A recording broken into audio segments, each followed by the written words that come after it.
Shalom saudara-saudara. Puji Tuhan, Tuhan Yesus sangat baik. Pesan malam yang singkat.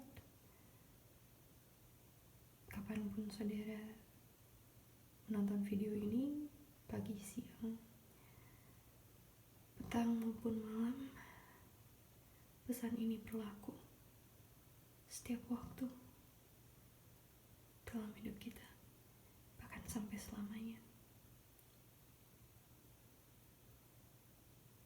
Mari kita buka di Matius 22 ayat yang ke-34 sampai 40. Ketika orang-orang Farisi mendengar bahwa Yesus telah membuat orang-orang Saduki itu bungkam, berkumpullah mereka, dan seorang dari antara mereka, seorang ahli Taurat, bertanya untuk mencobai dia. "Guru, hukum manakah yang terutama dalam hukum Taurat?" Jawab Yesus kepadanya, "Kasihilah Tuhan Allahmu dengan segenap hatimu, dan dengan segenap jiwamu, dan dengan segenap akal budimu. Itulah hukum yang terutama dan yang pertama. Dan hukum yang kedua yang sama dengan itu ialah, kasihilah sesamamu manusia seperti dirimu sendiri. Pada kedua hukum inilah tergantung seluruh hukum Taurat dan kitab para nabi." Haleluya, puji Tuhan. Kita tahu bahwa ada dua hukum ini yang utama, yang terutama dan yang pertama adalah kasihi Tuhan Allah dengan segenap hati, segenap jiwa, segenap akal budi. Bahkan kalau kita buka ke Ulangan 6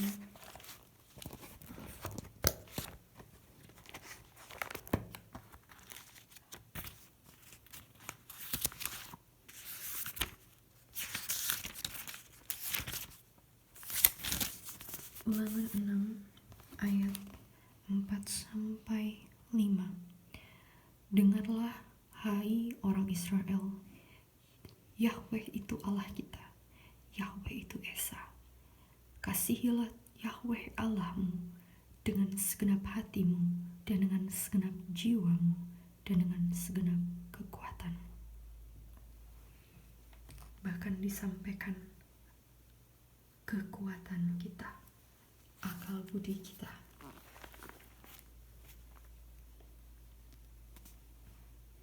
Amin. Dan inilah hukum yang terutama dan yang pertama. Hukum yang kedua yang sama dengan itu, maksudnya yang sama adalah tentang kasih juga. Tapi ingat, yang pertama adalah tentang mengasihi Tuhan dengan segenap hati, jiwa, akal budi. Yang kedua adalah kasihi sesama manusia seperti diri sendiri. Amin. Mengasihi sesama itu seperti yang dikatakan oleh mungkin Yakobus, kalau saya tidak salah. Dia berbicara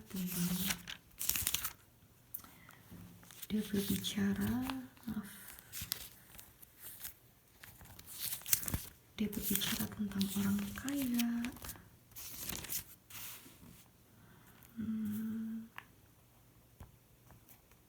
Ini dia Yakobus 2 ayat 8-9. Kita baca dari atas aja ya. Ayat 5. "Dengarkanlah, hai saudara-saudara yang kukasihi. Bukankah Allah memilih orang-orang yang dianggap miskin oleh dunia ini untuk menjadi kaya dalam iman dan menjadi ahli waris kerajaan yang telah dijanjikannya kepada barang siapa yang mengasihi Dia? Tetapi kamu telah menghinakan orang-orang miskin. Bukankah justru orang-orang kaya yang menindas kamu dan yang menyeret kamu ke pengadilan? Bukankah mereka yang menghujat nama yang mulia dan yang lainnya kamu menjadi milik Allah? Akan tetapi, jikalau kamu menjalankan hukum utama yang tertulis dalam kitab suci, kasihilah sesamamu manusia seperti dirimu sendiri, kamu berbuat baik. Tetapi jikalau kamu memandang muka, kamu berbuat dosa. Dan oleh hukum itu menjadi nyata bahwa kamu melakukan pelanggaran. Sebab barang siapa menuruti seluruh hukum itu tetapi mengabaikan satu bagian daripada ia bersalah terhadap seluruhnya. Haleluya. Intinya adalah kalau mengasihi sesama manusia seperti diri sendiri, berarti kita jangan pandang muka. Kalau kita pandang muka berarti kita sama saja kita nggak mengasihi orang, nggak mengasihi manusia sesama kita tuh seperti diri kita sendiri. Kalau kita pandang muka, kita pilih-pilih orang yang mana yang mau kita kasihi, yang mana yang mau, itu jelas sangat bertentangan dengan firman Tuhan. So, jadi ada dua kasih yang harus kita perhatikan. Dua jenis kasih ini sumbernya sama, tapi tujuannya itu berbeda.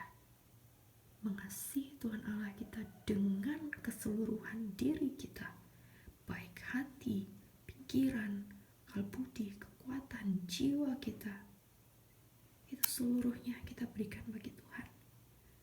Tuhan bukan nomor 2 atau nomor sekian, tapi dia nomor utama, paling utama. Dan yang kedua, yang utama itu juga adalah kasih sama manusia seperti diri sendiri. Jangan memandang muka. Jangan memandang muka. Amin. Haleluya.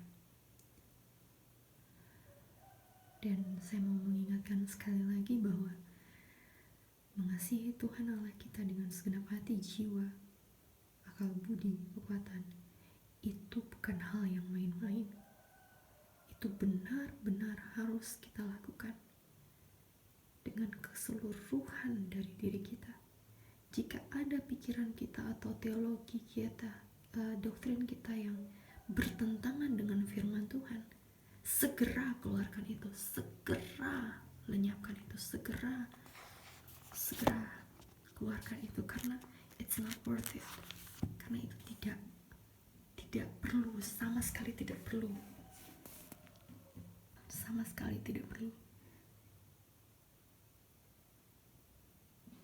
Amin. Biar kita benar-benar mau mengasihi dia sungguh-sungguh, dan kita gak perlu takut sama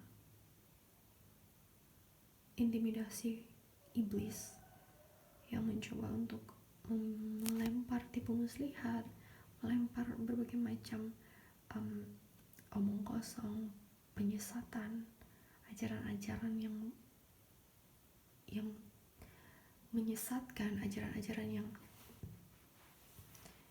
mengenakan telinga. Tapi sebenarnya mengasihi Tuhan Allah kita tuh, kita gak pertahankan teologi kita atau pengertian kita. Jangan menaruh percaya kita tuh hanya pada pengertian kita, tapi kita mau membuka diri kita dan kita berserah penuh pada Tuhan untuk Tuhan bisa bekerja dalam hidup kita. Bukan karena diri kita sendiri, tapi memang karena penyertaan Tuhan saja. Memang karena terang Tuhan disinari pada hati kita, dan karena itu kita bisa melihat, karena itu kita bisa mengerti, karena itu kita bisa mengenal dia, karena itu kita bisa mengasihi dia. Hanya dari dia sendiri yang sanggup untuk membuka tingkap-tingkap langit, menurunkan berkat-berkat rohani bagi kita. Hanya dari dia sendiri, bukan dari kebaikannya kita, bukan dari kehebatannya kita atau pelayanan kita atau dengan jam terbang kita, bukan. Tapi itu semua dari kasih karunia Tuhan, dari kemurahan Tuhan, kebaikan Tuhan, dari kesetiaan Tuhan, dari janji Tuhan, dari kesempurnaan Tuhan. Itu yang bisa membuat kita mengenal dia lebih lagi. Saudara-saudaraku, banyak sekali orang-orang yang memikirkan bahwa mereka akan masuk surga. Bahkan orang-orang yang sudah katakan mereka sudah percaya Tuhan atau sudah lahir baru, tapi sebenarnya hidup mereka belum dipimpin Roh Kudus. Hidup mereka masih dipimpin oleh kedagingan mereka. Banyak orang yang seperti itu, saudara. Jangan kita sampai terlena, jangan sampai kita tidak berjaga-jaga. Alkitab katakan, kerjakan keselamatan kita dengan takut dan gentar. Dan untuk itu, saudara, aku mau sampaikan lagi kembali bahwa mari kita kembali kepada inti firman Tuhan yang sebenar-benarnya, yaitu kita harus kasihi Tuhan Allah kita dengan segenap, saudara, segenap. Berarti segalanya, bukan setengah, bukan 3/4, 1/4, 8/7, salah ya, 7/8, enggak, segenap, 100%. Kalau ada 1000%, kasih 1000%, atau lebih lagi kalau bisa ada. Tapi segenap. Karena untuk itulah kita dipanggil, untuk itulah kita diselamatkan Tuhan Yesus, supaya tadinya kita punya loh batu yang keras, yang pemberontak, yang keras kepala, yang tidak mau dengar suara Tuhan, tidak mau bertobat. Kita diberi loh daging yang bisa ditulisi, yang bisa diajari, yang bisa dipimpin. Amin, haleluya. Rendahkan hatimu, rendahkan dirimu di hadapan Tuhan, maka ia akan meninggikanmu pada waktunya nanti. Walau Tuhan sudah datang kasih mahkota kehidupan, kita sama-sama dengan Dia memerintah. Tapi sekarang ini masanya kita untuk mengerjakan keselamatan kita dengan takut dan gentar. Jangan sampai nanti kita pikir kita selamat, ternyata Tuhan katakan, aku tidak mengenal engkau, enyahlah kalian pembuat kejahatan. Jangan sampai kita seperti itu, jangan sampai kita tidak kenal Tuhan. Untuk itu mari kita kenal Tuhan sekarang. Mari kita peka akan suaranya ketika Dia dengan lembut memanggil, dengan lembut mengundang. Mari kita taat, mari kita dengar, mari kita kasihi Dia dengan kasih dari Dia sendiri. Amin, saudara-saudara. Jangan mengandalkan diri kita sendiri, tapi hanya Tuhan Yesus. Tuhan Yesus memberkati. Tetap berjaga-jaga, Dia segera datang kembali. Haleluya. Saudara, mari kita berdoa. Bapa, terima kasih Tuhan untuk segala berkat-Mu. Terima kasih Bapa untuk firman-Mu. Terima kasih Tuhan, Engkau sudah mengingatkan kami malam hari ini, saat hari ini Tuhan. Kami boleh mengetahui Bapa peringatan daripada-Mu, nasihat daripada-Mu, teguran daripada-Mu Tuhan, ajaran yang sehat daripada-Mu. Biarlah Tuhan Engkau berkati Bapa tanah hati kami. Tanah hati kami Tuhan adalah tanah yang subur, yang sudah Tuhan siapkan ya Bapa, sehingga firman-Mu Tuhan, Roh-Mu Tuhan menuliskan firman itu di atas tanah hati kami Tuhan, dan kami pun bertumbuh berbuah. Kami taat ya Tuhan akan pengajaran-Mu, dan kami tidak lagi mendengar ajaran-ajaran yang hanya mengenakan telinga, tapi kami memberi hati kami untuk mau mendengar firman-Mu dan taat kepada firman-Mu saja ya Bapa. Terima kasih Tuhan Yesus. Ampuni dosa dan kesalahan kami Bapa, sebagaimana kami mengampuni orang yang bersalah kepada kami.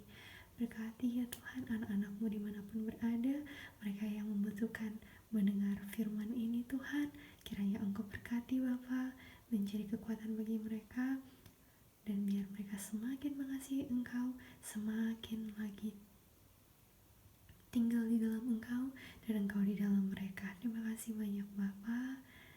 Terpujilah nama-Mu Tuhan, kekal selamanya. Terima kasih untuk kasih yang daripada-Mu. Terima kasih untuk pengorbanan daripada-Mu Tuhan Yesus Kristus. Hanya Engkau Tuhan yang kami puji dan kami sembah. Hanya karena Engkau Tuhan kami layak, dilayakkan, dibenarkan, dikuduskan di hadapan Bapa di surga. Terima kasih Tuhan. Kami mengucap syukur Bapa, hanya di dalam nama Tuhan Yesus Kristus kami berdoa kepada Bapa di surga. Haleluya. Amin. Shalom.